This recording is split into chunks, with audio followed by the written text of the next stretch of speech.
Assalamualaikum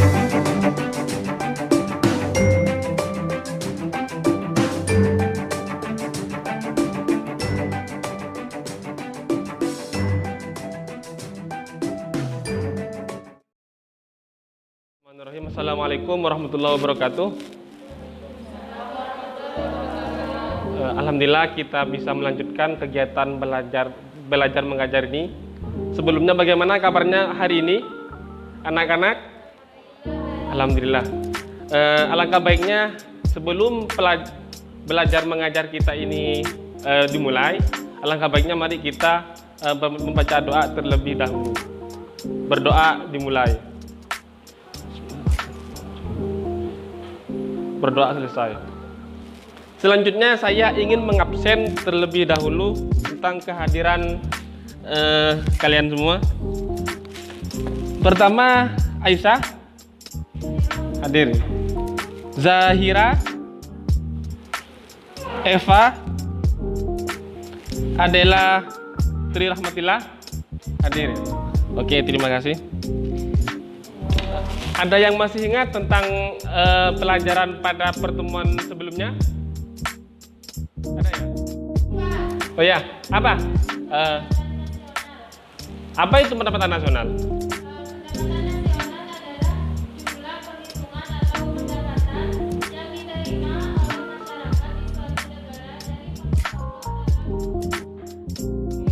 Pendapatan nasional ini adalah tolak ukurnya itu adalah pada penghasilan dari keluarga tersebut. Jadi misalkan kalau kita bekerja di satu pabrik, kita memiliki penghasilan berapa dalam 1 tahun ini.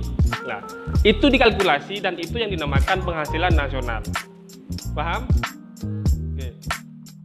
Jadi tujuan dan motivasi tentang materi APBN ini adalah Bapak berharap ketika nanti kita selesai mempelajari tentang APBN, anak-anak ini bisa lebih memahami tentang anggaran negara itu kemana akan mengalir dan siapa yang akan memanfaatkan itu semua. Itu APBN karena ini membahas tentang anggaran negara secara nasional. Jadi APBN ini adalah merupakan rencana keuangan tahunan pemerintah negara yang memuat rincian pendapatan dan pengeluaran negara dalam kurun waktu 1 tahun. Jadi semua pengeluaran dan anggaran dalam 1 tahun pemerintah ini sudah merencanakan semua, sudah ada rinciannya semua. Misalkan dari 1 Januari misalkan, ya. Dari 1 Januari sampai dengan Desember nanti itu sudah ada rincian semua bahwa dalam tahun ini negara akan melaksanakan kegiatan ini dan itu sudah dianggarkan semua dari awal. Itu APBN. Kemudian rencana keuangan ini ya diusulkan oleh Presiden kepada DPR dan nanti akan disetujui oleh anggota DPR. Jadi Presiden beserta seluruh menterinya itu semua menganggarkan tentang anggaran tersebut dalam 1 tahun, kemudian nanti diajukan atau diusulkan kepada anggota DPR ya. Kenapa harus diajukan kepada DPR? Ya, karena DPR itu sendiri adalah representasi atau yang mewakili dari rakyat. Ketika nanti anggaran ini ya disetujui oleh DPR, itu sama halnya disetujui oleh masyarakat termasuk kita. Jadi ketika itu diusulkan dan disahkan dan itu sudah bisa digunakan oleh oleh pemerintah untuk melaksanakan tugasnya. Kemudian berikutnya adalah tujuan dan fungsi dari APBN. Fungsi yang pertama adalah fungsi alokasi. Yang mana fungsi alokasi ini adalah untuk membayar pengeluaran pemerintah di segala bidang sesuai dengan kebutuhannya. Kalau saya contohkan secara sederhana, ya, kita ini punya pemimpin, kita punya bupati misalkan. Kita juga punya gubernur, ya. Kita juga punya presiden dan perangkat-perangkat lain, dan yang semua itu digaji melalui uang negara yang diambil dari APBN ini, itu yang dinamakan fungsi alokasi. Kemudian yang kedua adalah fungsi distribusi. Pada dasarnya APBN ini adalah uang kita semua, uang rakyat, termasuk uang kita. Yang tujuannya adalah nanti juga distribusikan lagi atau diberikan lagi kepada masyarakat dengan bentuk yang berbeda. Oke, kita ke pemerintah membayar pajak dengan uang misalkan. Cuma nanti itu semua pada dasarnya itu juga dikembalikan kepada masyarakat uang tersebut ya. Cuma dengan berbentuk yang berbeda. Di sini ada yang berupa atau bentuk subsidi. Ya. Misalkan kita punya, kalau Bapak contohkan dengan sederhana ya, bahwa nanti misalkan Bapak punya yayasan, misalkan Bapak ini punya yayasan yang mana nanti Bapak memiliki kebutuhan untuk membangun gedung misalkan. Bapak tinggal membuat proposal ya, kemudian Bapak ajukan ke pemerintah, nanti diberikan uang kepada Bapak, kemudian Bapak bangun lokal misalkan. Itu berbentuk subsidi. Kemudian di sini juga ada yang berbentuk premi. Apa itu premi? Ada yang tahu? Apa itu premi? Premi itu semacam hadiah. Misalkan Bapak ini punya siswa, ya, punya siswa satu, Aisyah misalkan ya. Lah Aisyah ini anaknya berprestasi di sini di sekolah ini. Anak berprestasi, kemudian oleh sekolah diberikan hadiah berupa uang, ya. Dengan tujuan Aisyah ini nanti bisa lebih semangat untuk belajar. Itu namanya subsidi atau distribusi berupa premi. Premi itu pada dasarnya atau pada kesimpulannya adalah semacam hadiah. Itu premi. Kemudian di sini juga ada dana pensiun. Ini saya contohkan sederhana saja bahwa kita di negara ini memiliki yang namanya PNS, pegawai negeri sipil. Bahwa di sana nanti setelah pensiun, ya, PNS tadi itu ada namanya dana pensiun, yang mana itu akan berjalan terus-menerus. Kemudian di sini fungsi yang ketiga adalah fungsi regulasi. Fungsi regulasi ini adalah untuk mendorong dan meningkatkan pertumbuhan ekonomi. Bisa saja pemerintah membuka suatu pabrik misalkan, ya, satu pabrik. Kemudian di sana pemerintah akan secara otomatis akan membuka lapangan pekerjaan kepada masyarakat yang lebih luas. Itu berbentuk fungsi regulasi. Kemudian berikutnya adalah prosedur penyusunan APBN. Ini ada 5 prosedur. Jadi tidak serta-merta APBN direncanakan kemudian dipakai, tidak. Itu ada prosedurnya masing-masing. Di sini ada yang pertama adalah dibuat oleh presiden, ya. Jadi prosedur yang pertama adalah dibuat oleh presiden dan menterinya melalui perencanaan dan tahapan-tahapan. Jadi semua itu sudah digambarkan sebelumnya kemudian direncanakan. Setelah itu prosedur yang kedua, presiden mengajukan RAPBN. Perlu digarisbawahi di sini ya tentang APBN ini, bahwa sebelum APBN itu disahkan oleh DPR itu namanya masih bukan APBN ya, tetapi RAPBN, yaitu Rancangan Anggaran dan Pendapatan Suatu Negara. Jadi sebelum disahkan itu masih bukan APBN melainkan masih RAPBN. Kemudian setelah itu ya, setelah pemerintah mengajukan kepada anggota DPR, kemudian yang ketiga, DPR membahas RAPBN dalam rapat bersama pemerintah. Jadi pemerintah bersama DPR ini membuat satu forum, yang mana forum tersebut adalah membahas tentang anggaran yang diajukan oleh pemerintah kepada anggota DPR. Seperti itu. Kemudian yang keempat, bila RAPBN itu ditolak, maka pemerintah menggunakan APBN tahun sebelumnya sebagai dasar anggaran tahun berjalan. Jadi ini risiko sebetulnya bagi pemerintah. Ketika pemerintah mengajukan, jadi begini, pemerintah mengajukan rancangan keuangan kepada DPR. Ini tidak serta-merta langsung disahkan oleh DPR, tidak.